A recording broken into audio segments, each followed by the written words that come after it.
अब रिश्वत लेकर सदन में भाषण देने या वोट करने वाले सांसद या विधायक आसानी से बच नहीं सकेंगे। ऐसे मामलों को लेकर सुप्रीम कोर्ट का बड़ा फैसला आया है। सुप्रीम कोर्ट ने साफ कहा है कि सदन में भाषण देने या वोट डालने के लिए रिश्वत लेने वाले सांसदों या विधायकों को अभियोजन से छूट नहीं मिलेगी, यानी उन पर मुकदमा चल सकेगा। सुप्रीम कोर्ट के 7 जजों की बेंच ने इस मामले में 1998 के फैसले पर पुनर्विचार के संबंध में 5 अक्टूबर 2023 को अपना फैसला सुरक्षित रख लिया था। 1998 के फैसले में कहा गया था कि सांसदों और विधायकों को सदन में भाषण देने या वोट देने के लिए रिश्वत लेने पर अभियोजन से छूट हासिल है। अब ताजा फैसले में सुप्रीम कोर्ट ने अपने 1998 के PV Narasimha Rao versus state वाले केस में दिए फैसले को पलट दिया है। तब ये फैसला 3-2 के बहुमत से दिया गया था। सुप्रीम कोर्ट ने कहा है, नरसिम्हा राव जजमेंट के बहुमत और अल्पमत वाले फैसले का विश्लेषण करते हुए हम इस फैसले को खारिज करते हैं कि सांसद प्रतिरक्षा या बचाव का दावा कर सकते हैं।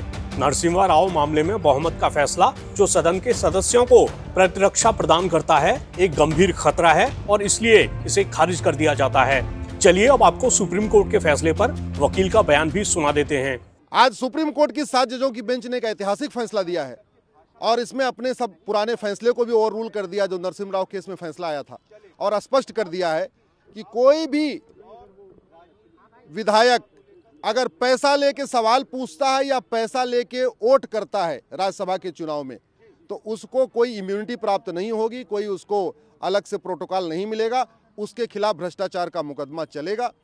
माननीय सुप्रीम कोर्ट ने कहा है कि ये पैसा लेके वोट करना और पैसा लेके सवाल पूछना ये पार्लियामेंट्री डेमोक्रेसी के लिए जहर के समान है, ये पार्लियामेंट्री डेमोक्रेसी के लिए कैंसर है, इसलिए इसको रोकना बहुत ज़रूरी है। और आज स्पष्ट कर दिया है, अब किसी भी विधायक को या किसी भी सांसद को पैसा लेके पार्लियामेंट में कुछ भी करने पे कोई इम्यूनिटी नहीं होगी। उसको नॉर्मल जैसे एक क्रिमिनल के खिलाफ केस चलता है, एक भ्रष्टाचारी के खिलाफ केस चलता है, वो भ्रष्टाचारी के खिलाफ केस चलेगा। जो सीता सोरेन वाला मैटर है, इसमें जो 7 जजेस की कॉन्स्टिट्यूशन बेंच है, उसने मेन मुद्दा ये था कि जो क्रिमिनल लाइबिलिटी है वो हमारे पार्लियामेंटेरियंस को और स्टेट लेजिस्लेटिव असेंबली के जो मेंबर्स हैं उन्हें अवेलेबल है कि नहीं है।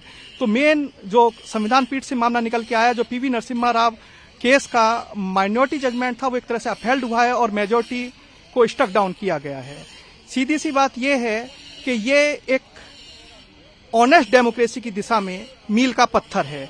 अब हमारे जो पार्लियामेंटेरियन हैं और स्टेट लेजिस्लेटिव असेंबली के जो मेंबर्स हैं, एमपी एमएलएज हैं, उनको क्रिमिनल लाइबिलिटी से एग्जम्पशन नहीं होगा। अगर वो रिश्वत लेते हैं और उसके बदले में वोट करते हैं तो एक ऑफेंस माना जाएगा, एक अपराध माना जाएगा। अब वो रिश्वत नहीं ले सकते, तो ये एक स्वस्थ और ईमानदार डेमोक्रेसी की दिशा में मील का पत्थर है। यहाँ पे मैं एक चीज और आपको पॉइंट आउट कर देता हूं कि हमारे जो संविधान निर्माता थे, उन्होंने भारत के लिए parliamentary form of democracy United kingdom से ली, लेकिन उन्होंने पार्लियामेंट्री सुप्रीमेसी को नहीं लिया, उन्होंने कॉन्स्टिट्यूशनल सुप्रीमेसी को लिया। हमारे यहाँ पे भारत का संविधान सर्वोच्च है। तो उस चीज को ध्यान में रखते हुए भारतीय डेमोक्रेसी में क्रिमिनल लाइबिलिटी से इम्यूनिटी का कोई स्थान नहीं है। अब हमारे जो पार्लियामेंटेरियन है और स्टेट लेजिस्लेटिव असेंबली के मेंबर्स हैं, वो कोई भी रिश्वत लेकर वोट नहीं डाल सकते। रिश्वत एक ऑफेंस है, एक अपराध है। ये वाला जो का इम्पैक्ट पड़ सकता है, इसका इम्पैक्ट इस चीज पे पड़ेगा, एक तो हमारी जो डेमोक्रेसी है, लोकतंत्र है, वो ईमानदार होगा। अगर जनता के मुद्दे एक तरह से जो राज्य की विधायिका हैं, जो स्टेट लेजिस्लेटिव असेंबलीज हैं और जो हमारी संसद है, ये एक लोकतंत्र का मंदिर है। तो यहाँ पे जो हमारे चुने हुए प्रतिनिधि जनता के मुद्दे उठाते हैं, वो ईमानदारी से जाके किसी भी चीज के लिए वोट करेंगे।